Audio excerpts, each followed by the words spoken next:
एक ऐसे मुल्क का तसव्वुर कीजिए जहां सदर खुद जेलों में जाए, कैदियों से बात करे और उनकी खामोशी के पीछे छुपी हकीकत तलाश करे। नादरीन, ये किसी फिल्म का सीन नहीं बल्कि बुर्किना फासो के सदर इब्राहिम ट्राओरे की असल कहानी है, जिन्होंने अपने मुल्क के अदालती और इंतजामी निज़ाम को एक ही दिन में बदल के रख दिया। एक दिन वो अचानक जेल के दौरे पर निकले, मुख्तलिफ बैरक्स में कैदियों से पूछते रहे कि वो किस जुर्म में सजा काट रहे हैं। सब अपने दुखड़े सुनाने लगे, लेकिन एक शख्स खामोश बैठा रहा। सदर उसके पास गए और नाम पूछा तो बूढ़े कैदी ने थके हुए लहजे में कहा, मेरा नाम अमैनुअल है। फिर सदर ने सवाल किया, किस जुर्म में यहाँ पे कैद हो? वो आह भरी आवाज में बोला, 7 साल हो गए, आज तक किसी ने यह सवाल नहीं किया। मजीद पूछने पर अमैनुअल ने बताया कि वो एक कंपनी में क्लर्क था। मालिक से मामूली झगड़ा हुआ और उस पर झूठा फ्रॉड केस डाल दिया गया।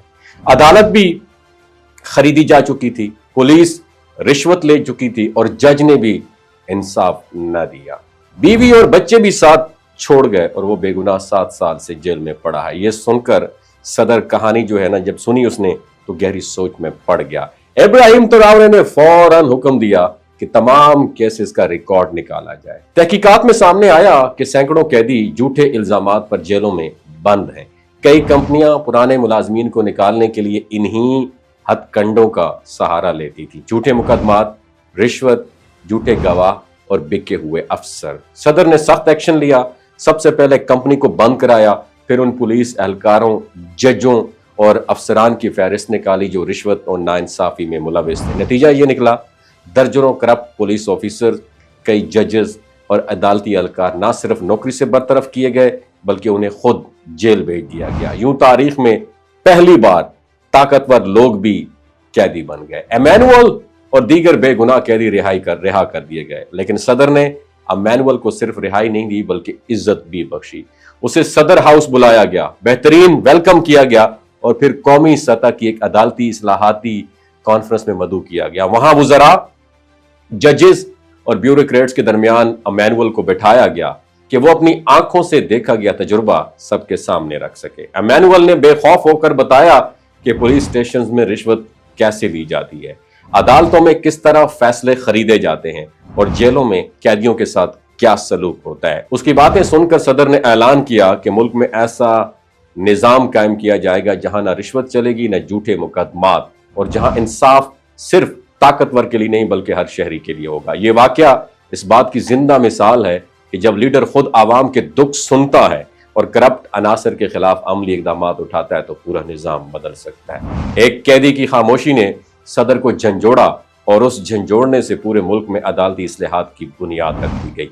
मेरा पाकिस्तानियों आपसे सवाल है, इस वक्त जो पाकिस्तान को चला रहे हैं, जो अदालती सिस्टम को, पूरे मैकेनिज्म को अपने होल्ड में किए हैं, क्या आपका एक फैसला इब्राहिम ट्राओरे की तरह हो सकता है? इब्राहिम ट्राओरे, खुदा की कसम अगर आप पाकिस्तान में होते तो मैं आपका माथा चूम लेता। क्या बात है। अल्लाह ताला हमें भी इब्राहिम ट्राओरे जैसे हुक्मरान नसीब फरमाए। शुक्रिया। ये जो गिलगित बल्तिस्तान के लोग होते हैं ना, इनकी एवरेज उम्र 90 साल से भी ज्यादा होती है।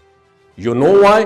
क्योंकि ये लोग शलजीत इस्तेमाल करते हैं। शलजीत के अंदर 85 मिनरल्स होते हैं। अगर आप चीज़ों को जल्दी भूल जाते हैं, मर्दाना कमजोरी महसूस करते हैं, औलाद जैसी नेमत से महरूम हैं और आप स्पर्म काउंट आपके कम है, टेस्टोस्टेरोन हार्मोन इम्बैलेंस है, आप सदाबहार जवान नजर आना चाहते हैं, खून की कमी को दूर करना चाहते हैं, हड्डियों जोड़ों के दर्दों से निजात हासिल करना चाहते हैं, मोटापा कम करना चाहते हैं, तो डॉक्टर असद महमूद की प्योर एंड नेचुरल शलजीत जरूर इस्तेमाल करें। एक बात आपने दिमाग की खिड़कियों को खोल के आपने सुननी है, हमेशा ऑर्गेनिक और कुदरती चीज़ों का इस्तेमाल करें। केमिकल वाले फूड सप्लीमेंट खुदारा इस्तेमाल नहीं करने। अगर आप डॉक्टर असद महमूद की प्योर एंड नेचुरल शलजीत को ऑर्डर करना चाहते हैं, नीचे दिए गए नंबर पर व्हाट्सएप करें। 3 बातों का ख्याल रखना है, हाई ब्लड प्रेशर में मुब्तला अफराद, खवातीन जो प्रेग्नेंट हैं और 15 से 20 साल की जो नौजवान नस्ल है, जो गैर शादीशुदा हैं, अपने सेक्सुअल पावर को बूस्ट करने के लिए इस्तेमाल करना चाहते हैं तो डॉक्टर के एडवाइस के बगैर इस्तेमाल ना करें। बाकी सारे लोग बेधड़क गर्मी और सर्दियों में इस्तेमाल कर सकते हैं। अपना बहुत ख्याल रखिएगा। अल्लाह हाफिज।